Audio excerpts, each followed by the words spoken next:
Gracias por unirte a Epic Church International para escuchar la palabra de Dios. Sé que el mensaje que compartiremos hoy te impactará, te ministrará hoy.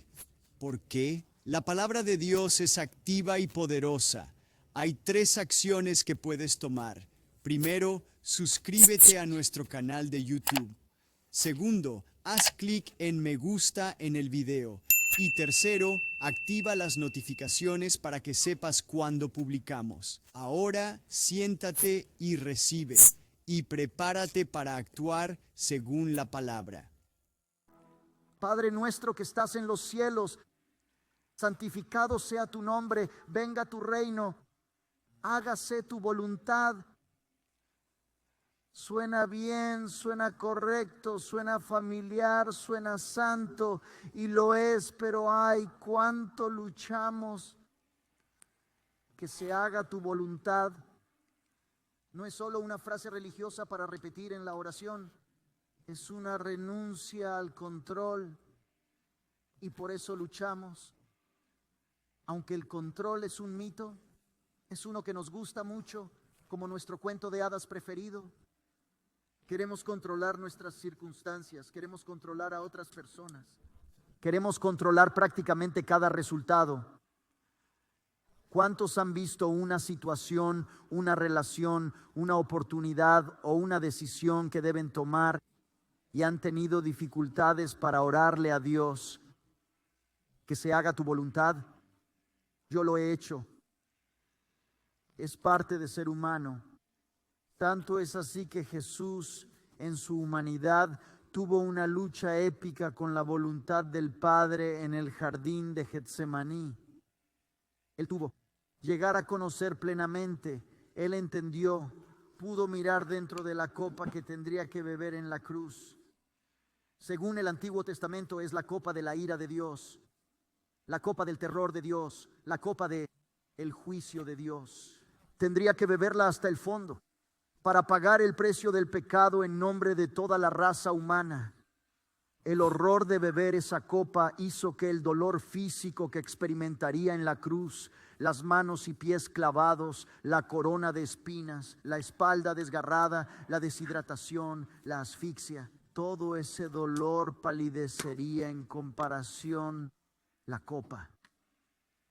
Y así Jesús ora en angustia y tristeza inimaginables, intensamente afligido por todos lados, sudando, por así decirlo, grandes gotas de sangre. Cae rostro a tierra y ora: Padre, si quieres, aparta esta copa de mí. Sin embargo, no mi voluntad, sino la tuya sea hecha. Ninguno de nosotros luchará con la voluntad de Dios así. Nadie tendrá que beber la copa de la ira de Dios por toda la humanidad. Pero incluso en esto, incluso en la cosa más dura que Dios Padre jamás pediría a nadie que hiciera por una gran diferencia, incluso en esto, la voluntad de Dios fue buena. Fue buena para todos los implicados, excepto para el diablo. Fue buena para nosotros. Gracias a Dios que Jesús bebió la copa. Gracias a Dios por la cruz. Estaríamos perdidos, estaríamos condenados, estaríamos sentenciados sin la cruz.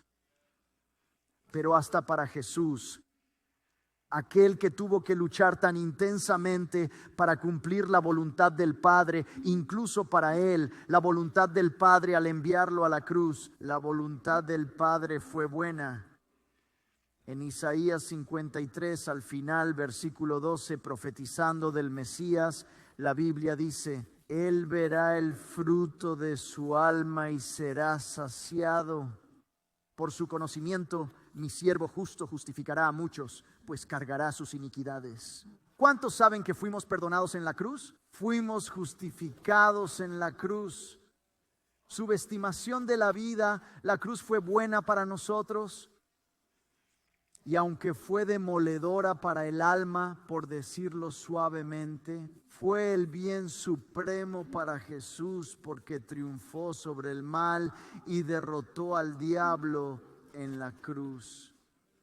Cumplió la ley, absorbió la maldición, Su vida no terminó en la cruz, ¿verdad? La cruz no fue el final de Jesús. Hubo una tumba vacía y ahora está sentado a la diestra del Padre en el lugar supremo de favor y autoridad, donde reina como Rey de Reyes y Señor de Señores. Todo porque bebió la copa del juicio, todo a causa de la cruz, todo por el sin embargo, no mi voluntad sino la tuya sea hecha.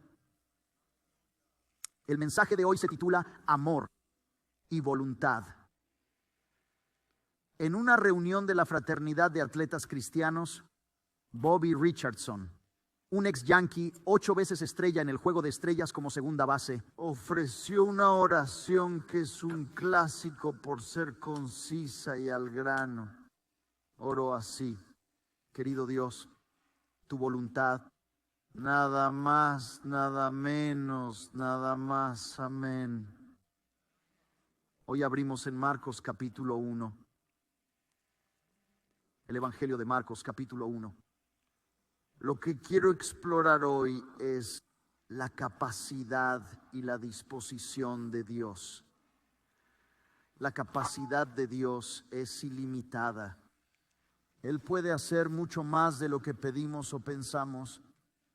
Arthur W. Pink escribió un libro de 500 páginas que tengo en mi estudio sobre la capacidad de Dios revelada solo en las oraciones de Pablo. 500 páginas. La capacidad de Dios solo en las oraciones de Pablo. Dios es capaz de perdonar, es capaz de salvar por completo, es capaz de rescatar, es capaz de redimir, restaurar y renovar. Es capaz de justificar, santificar, llenarnos, empoderarnos y ungirnos con el Espíritu Santo. Es capaz de sanar y hacer completo, de proteger y proveer.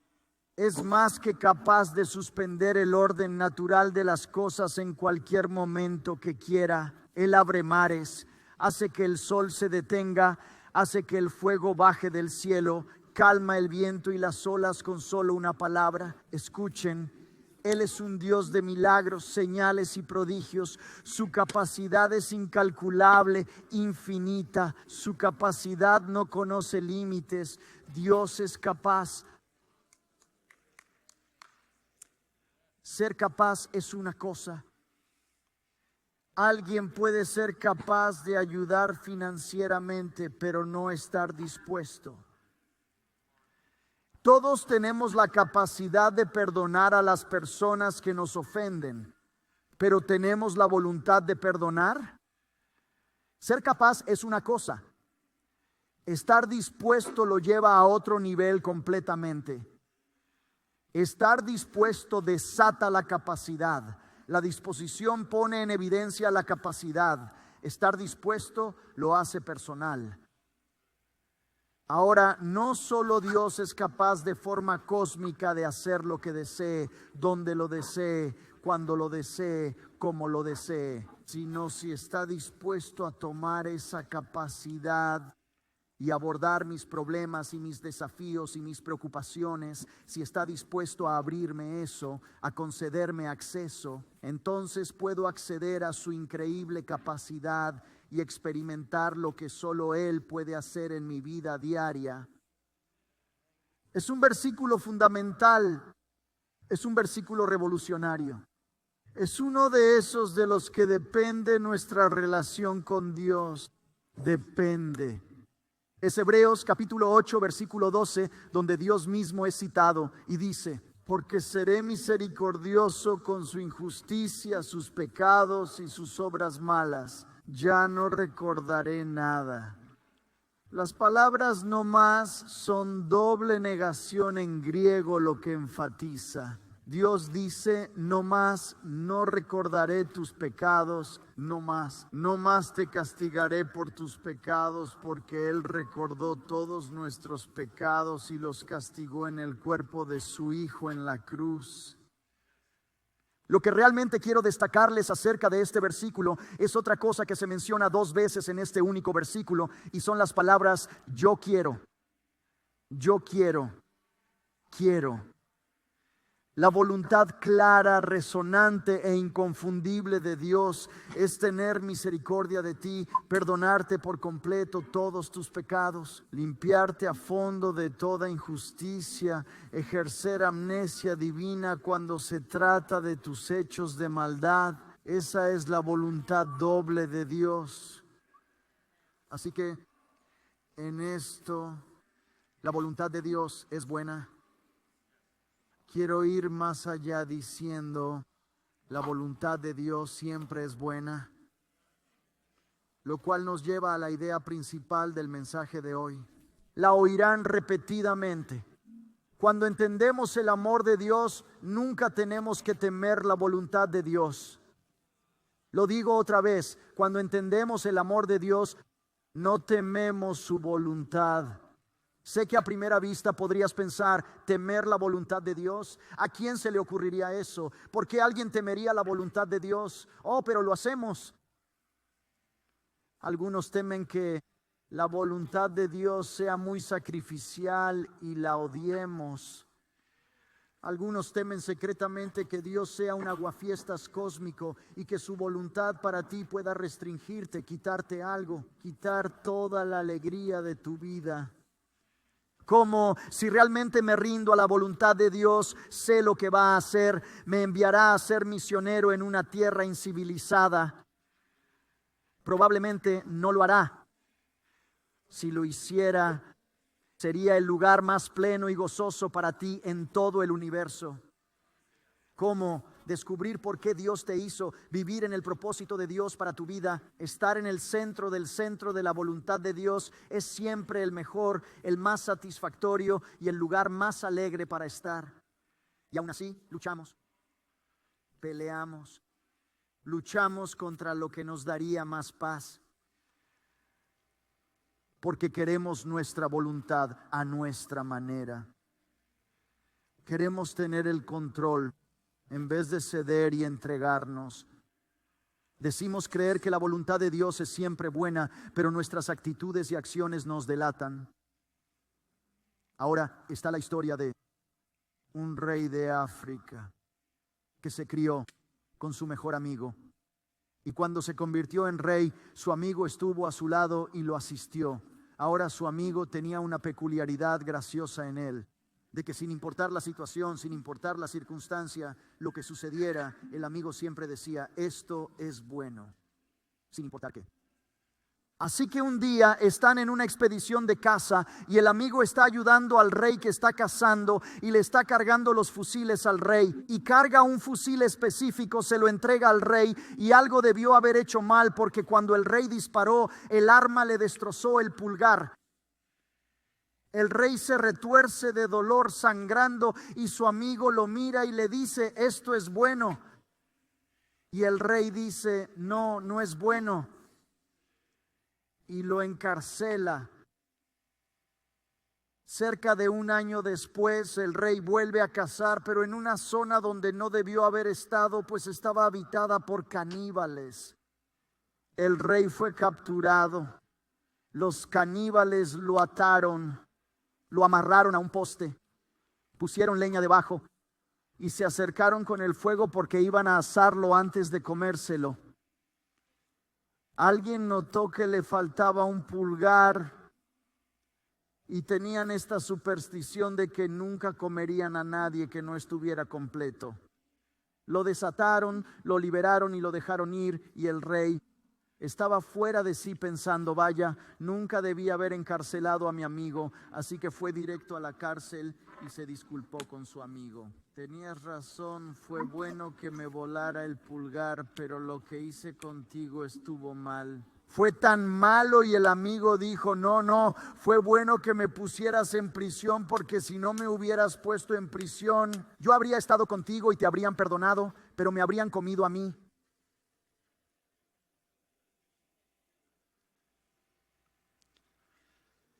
De una forma u otra, todos tememos que la voluntad de Dios no sea buena. Porque de alguna manera, en nuestro estado caído y nuestras mentes finitas, concluimos que nuestra voluntad es mejor para nosotros que la voluntad de Dios. Cuando pienso en las cosas, cuando llego al punto en que llego a una conclusión sobre algo o determino lo que creo que debería pasar y cómo creo que deberían ser las cosas, saben, llego a mi propia voluntad. ¿Cómo quiero que terminen mis cosas? Normalmente me aferro, insisto mucho, en lo que creo que debe pasar. Y ni siquiera quiero admitirme a mí mismo que quiero mi voluntad. No me miren así, porque todos hacen lo mismo. Es como el hombre que estaba a dieta y oraba mientras conducía y decía: Señor, si es tu voluntad, que no coma ningún donut esta mañana. Entonces asegúrate de que no queden espacios de estacionamiento vacíos frente a Dunkin' Donuts. Luego dijo: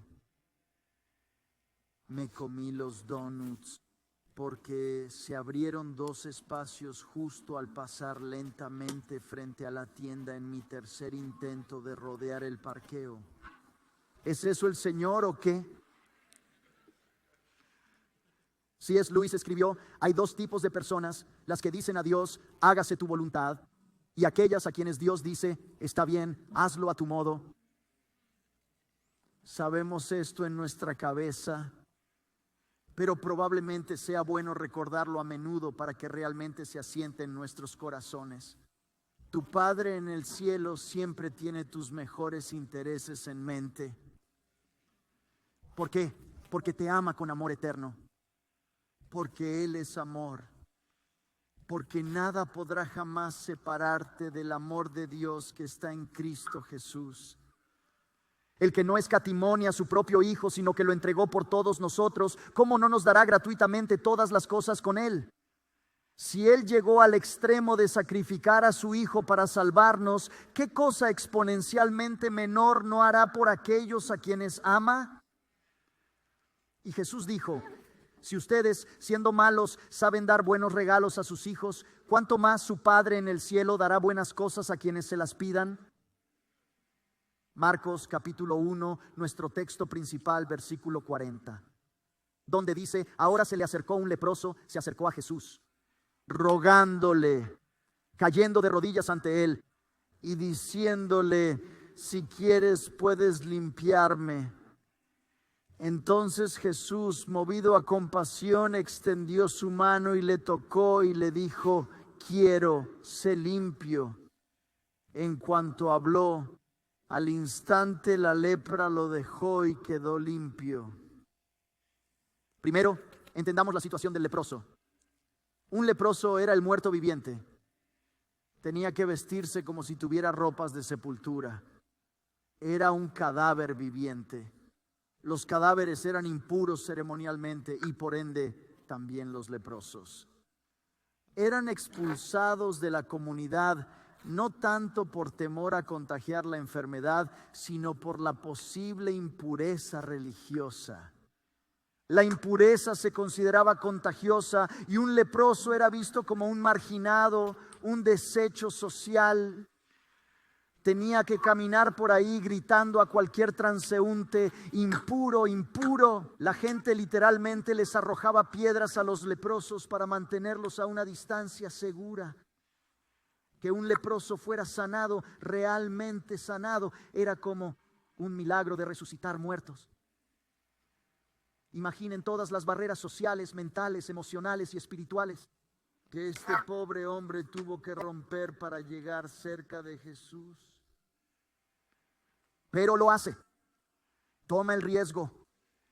Supongo que realmente cree que Jesús tiene el poder de sanarlo. Sabes, si de verdad crees, no permites que nada te detenga. No hay nada difícil para el Señor. ¿Puedes decir amén? No hay dolencia física que no tenga el poder de sanar.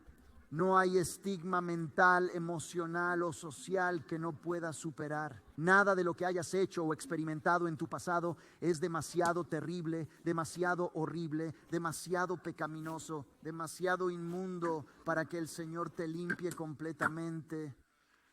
Así que no importa qué barrera creas que te separa del Señor, estoy aquí para animarte a no dejar que nada de tu pasado o presente, no permitas que nada que otros hayan dicho de ti o ninguna etiqueta que hayan intentado imponerte, no permitas que nada te impida recibir todo lo que Dios tiene para ti.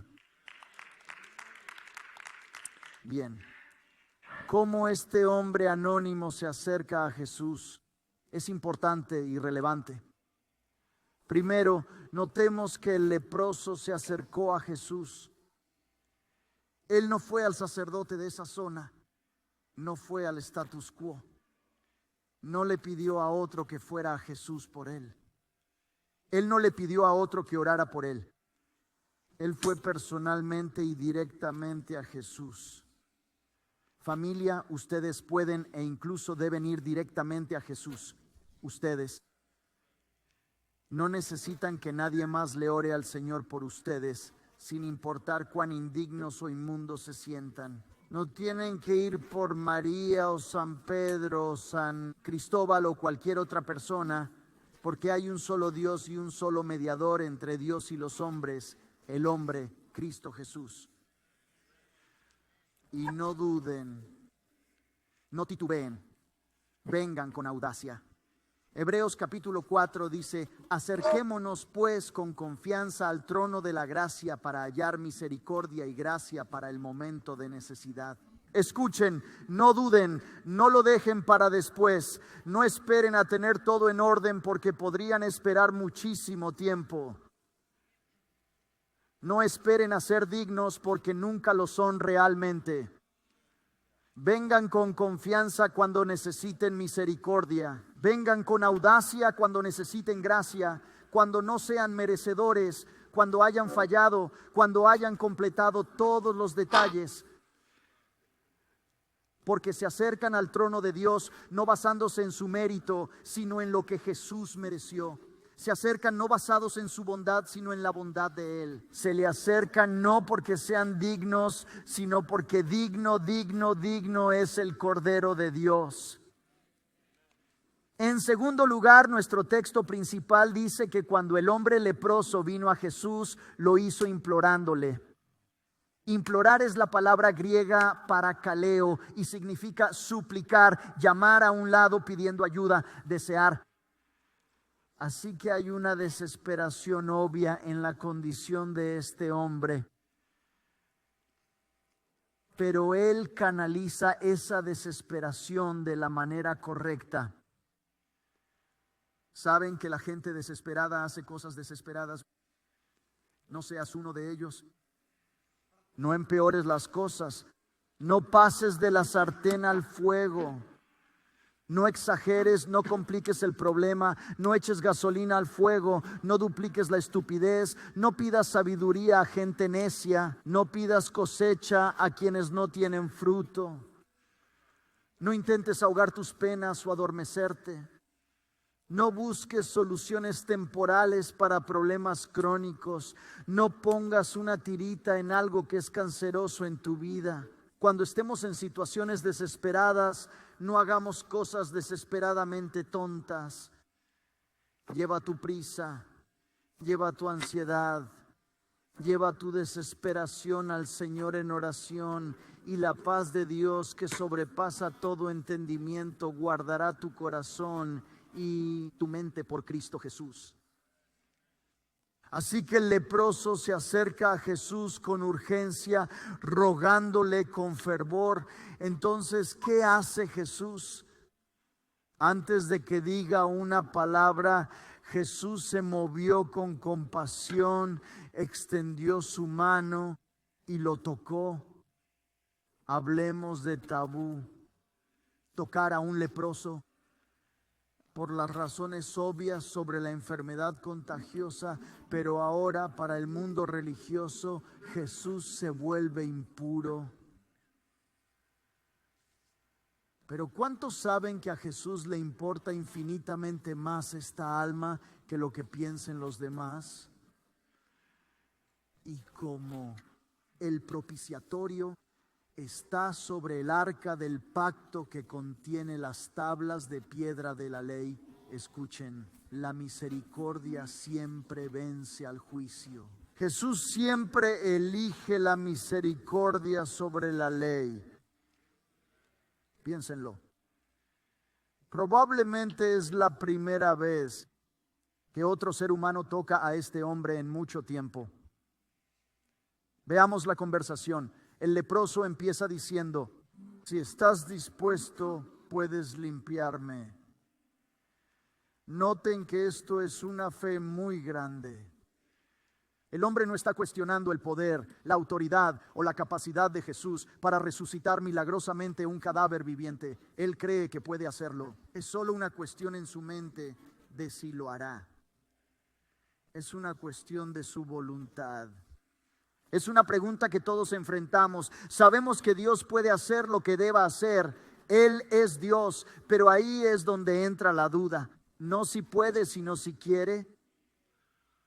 Y lo que quisiera animarlos a hacer el día de hoy es que tomen las palabras de ese leproso, creando un espacio para rellenar el espacio en blanco para ustedes. O sea, en lugar de si estás dispuesto puedes limpiarme, ¿qué tal si para ti y para mí? Si tú estás dispuesto puedes poner aquello que tú necesitas. Por ejemplo, quizás estés diciendo: si estás dispuesto, puedes restaurar mi matrimonio.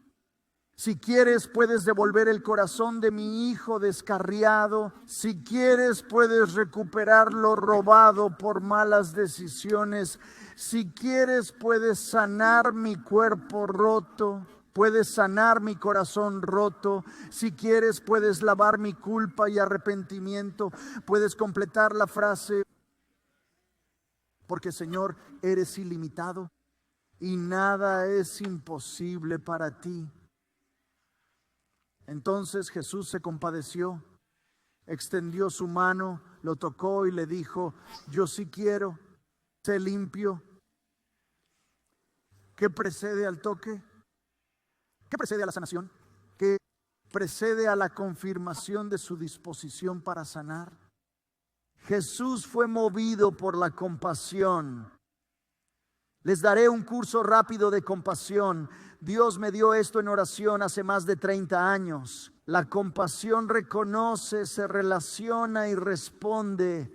La compasión es entrar en la pasión del otro. Con el leproso, Jesús reconoce su necesidad. Sería difícil no hacerlo. Y luego Jesús se relaciona. Porque el leproso es un marginado, pero Jesús también lo es. Él puede identificarse y Jesús sabe que tomará sobre sí toda inmundicia, tal como el leproso está impuro. Entonces, ¿qué hace Jesús? Él responde.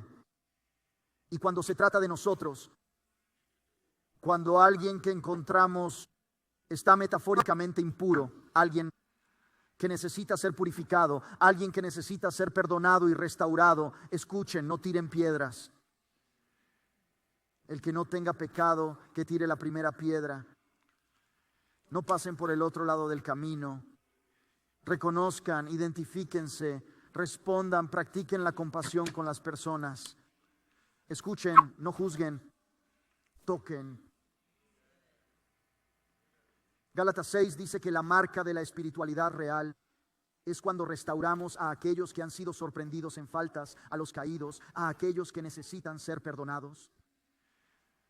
Jesús sintió compasión. Jesús se compadece del leproso y lo toca. Y el resultado es glorioso. Es una de las muchas historias mucho más de la Biblia. Como que no se nos dice la etapa de la lepra de este hombre en este momento. Puede que ya hubiera perdido partes de su cuerpo a causa de la enfermedad. Los leprosos a menudo perdían dedos de las manos y de los pies e incluso la nariz. Pero cuando Jesús habló, la salud del hombre fue restaurada totalmente. La enfermedad no entró en remisión. Él recibió mucho más del Dios que da mucho más. La lepra desapareció, su sanidad le devolvió la vida. Física, emocional, social y espiritualmente. Escuchen, Jesús estuvo dispuesto a realizar un milagro y a hacer cumplir la buena voluntad de Dios porque sintió compasión. Lo tengo intencionalmente repetido hoy. Cuando entendemos el amor de Dios, nunca tenemos que temer la voluntad de Dios. ¿Cuál es la voluntad de Dios? ¿Qué está dispuesto a hacer? ¿Podemos siquiera saber eso? Y la respuesta es, puedes conocer la voluntad de Dios. Puedes. Efesios 5:17 dice, por tanto, no sean insensatos, sino entiendan cuál es la voluntad del Señor. ¿Qué tan genial es eso? Tú puedes conocer la voluntad del Creador todopoderoso del universo para tu vida. Y no sé ustedes, pero eso me suena a buenas noticias. De acuerdo, podemos, pero ¿cómo? ¿Cómo descubrimos y desciframos cuál es la voluntad de Dios? Bueno, en primer lugar, la palabra de Dios es la voluntad de Dios. La palabra de Dios es su voluntad. Isaías 55, Dios dice, así será mi palabra que sale de mi boca. No volverá a mí vacía, sino que cumplirá lo que me agrada y prosperará en aquello para lo que la envié. En la anunciación del nacimiento de Jesús a María, ¿qué dice el ángel Gabriel? Dice, ninguna palabra de Dios carece del poder para cumplirse a sí misma. Si Dios lo dice, eso lo sella, ¿verdad? Su palabra es eterna en el cielo. Dios no está en conflicto. Así que si encuentras cualquier cosa que te preocupe en su palabra, entonces sabes que esa es su voluntad. Por lo tanto, podemos decir con confianza que la salvación es la voluntad de Dios. La Biblia dice que no quiere que nadie perezca, sino que todos se arrepientan. Él quiere que todos se salven y conozcan la verdad. Sabemos que sanar es la voluntad de Dios. Salmo 103, Él perdona todas nuestras iniquidades y sana todas nuestras dolencias. Isaías 53, por sus llagas fuimos sanados. Primera de Pedro 2, por sus azotes fuimos sanados. La sanidad ocurrió cuando Jesús tomó nuestra enfermedad con los azotes en su espalda. Por la palabra vemos que la paz es la voluntad de Dios. El bienestar emocional, la liberación del temor y la ansiedad es la voluntad de Dios.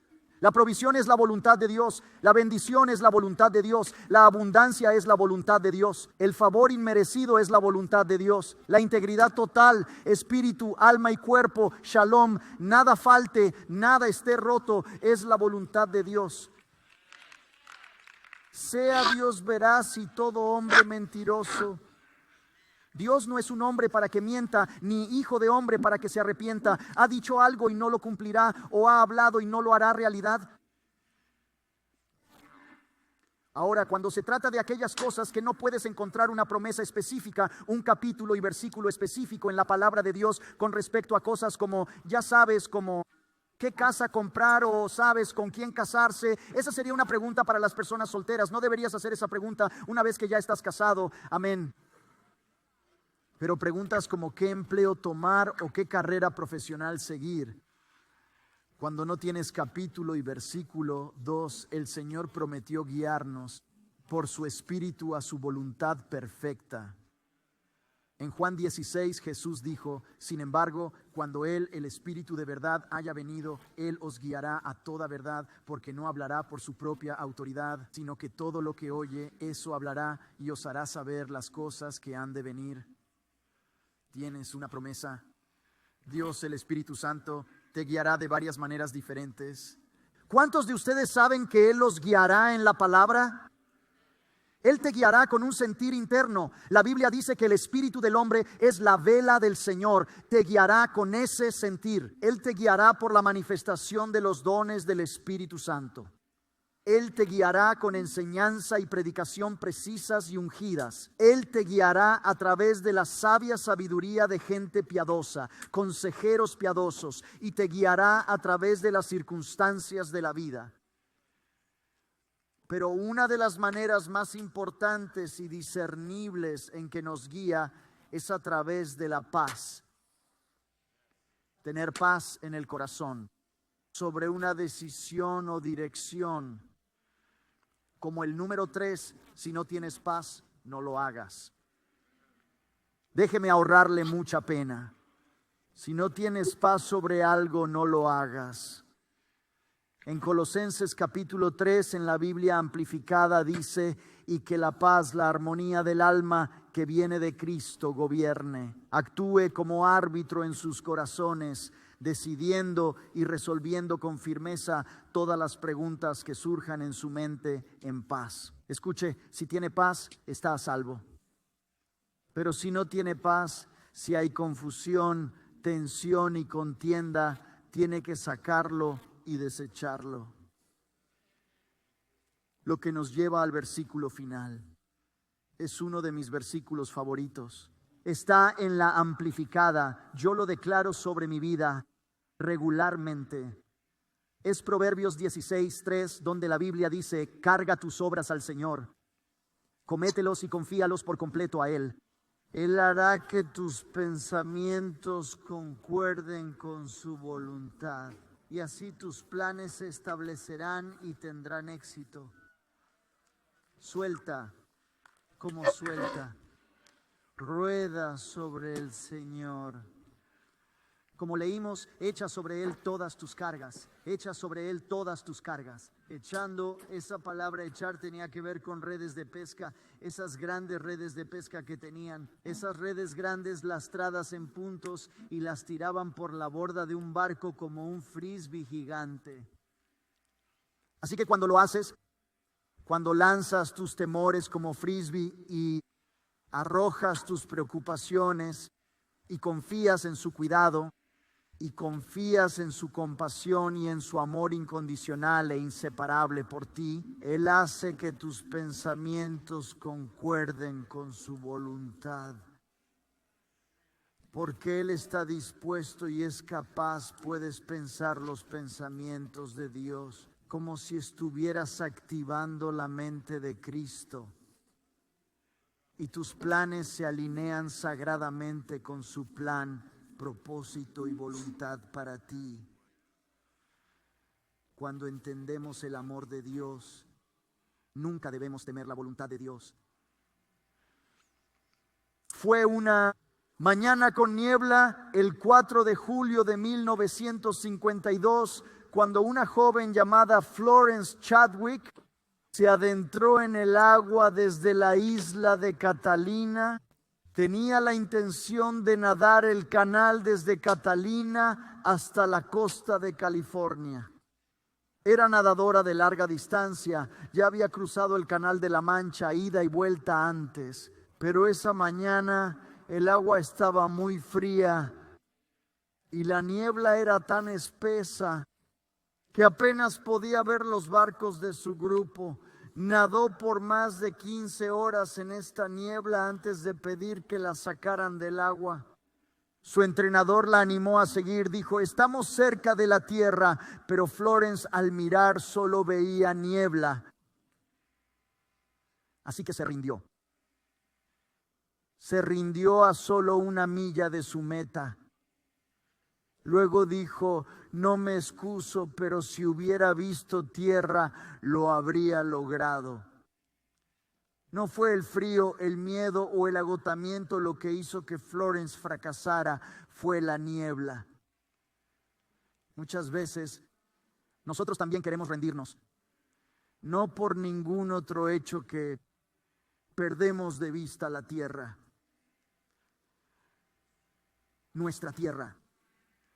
La misma cosa en la que la Biblia dice que debemos estar arraigados, fundados y cimentados, es la asombrosa realidad de que el Dios que es amor te ama.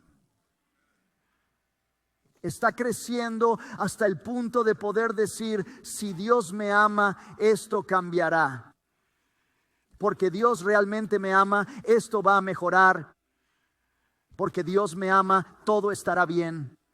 Venceré, obtendré la victoria. Escucha, si Dios realmente me ama, entonces puedo superar cualquier cosa. Puedo superar la niebla, puedo superar la confusión, puedo superar la decepción o cualquier impedimento. Porque Dios realmente me ama, puedo superar cualquier cosa. 2 meses después de fallar, Florence Chadwick salió de la misma playa al mismo canal y nadó la distancia, batiendo un nuevo récord de velocidad, porque la niebla se había disipado. Ella podía ver la tierra. Que el Espíritu Santo de Dios nos ayude a ver la tierra del amor de Dios por nosotros. Señor, tu voluntad, nada más, nada menos, nada más. Porque cuando entendemos el amor de Dios, nunca debemos temer la voluntad de Dios.